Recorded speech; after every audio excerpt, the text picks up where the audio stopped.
Hello students, welcome back to the biology class. So in the last class we continued the chapter number 11, that is the biotechnology principles and processes.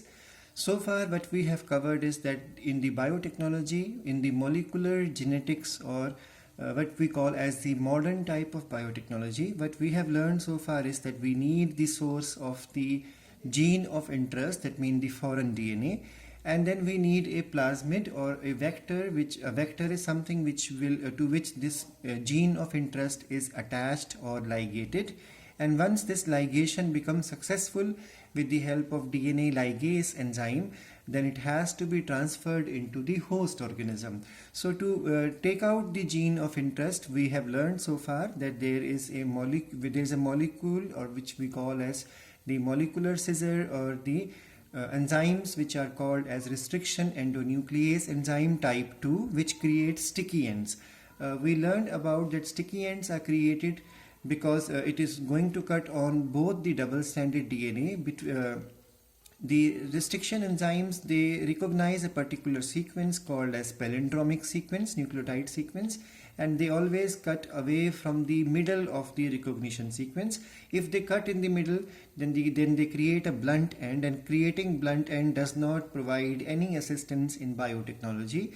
So we learned that the restriction endonuclease enzymes come under the category of restriction modification system, or the defense system found in the prokaryotes or bacteria. We learned that there are two enzymes which were isolated in 1963 by scientists, and the first enzyme is the restriction enzyme, which cuts the foreign or the viral DNA, because this mechanism of defense in bacteria is against the viral infection. So it cuts the viral genetic material into pieces so that infection does not take place.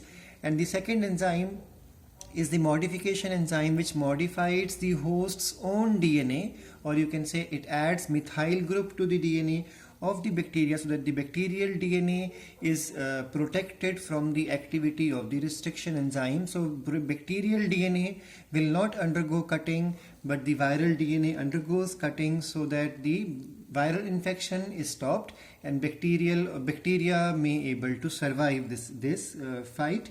Now the next thing we understood so far is that the sticky ends are created which are able to join with the complementary sticky end with the help of the hydrogen bonds, and with the help of molecular glue or DNA ligase, these species can be joined with the help of phosphoester bond, thus establishing the phosphodiester bond. We have covered so far that we always give sufficient time for this enzyme to cut the long piece of DNA. This long piece of DNA may have one restriction cutting site, may have three cutting sites, maybe more. So accordingly, n plus 1, n here stands for the number of cutting sites. So n plus 1 number of fragments or pieces of DNA would be created if we allow full time and full activity of the restriction enzymes to continue on the desired piece of alien DNA. After creating a lot of pieces, we learned in the last class that there will be a process required which is called as gel electrophoresis. Now why do we need this process? Is because after cutting the piece of DNA into many fragments, it becomes impossible to understand which piece is the one which carries your gene of interest, or GOI. That's why gel electrophoresis is important, because the medium here used is a gel. It's an agarose gel, which we all know in 11th we have learned is obtained from the seaweeds, and there is an electricity or electric field generated with the help of cathode and anode ends. DNA is negatively charged because of phosphate group, so it always moves from the cathode to the anode end, and because of that the pieces of the DNA will separate from each other. Now the longer the piece of DNA, it will not go far, and the smaller the piece of DNA, it will meet with the minimum resistance. It passes through the holes which are present in the gel and will reach the maximum distance or the farthest.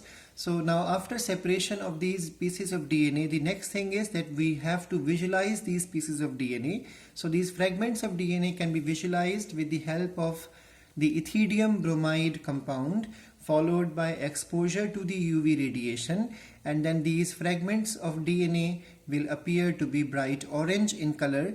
And after that, the next step is the separation. The separated bands of DNA are cut out from the agarose gel and extracted from the gel piece, and this step is called as elution. So the DNA fragment purified in this way are used in the construction of recombinant DNA by joining them with the cloning vector. So now comes the next important topic, that what exactly is the cloning vector.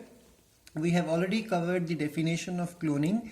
Cloning stands for making copies, and we have already covered the meaning of vector also, that vector is the carrier.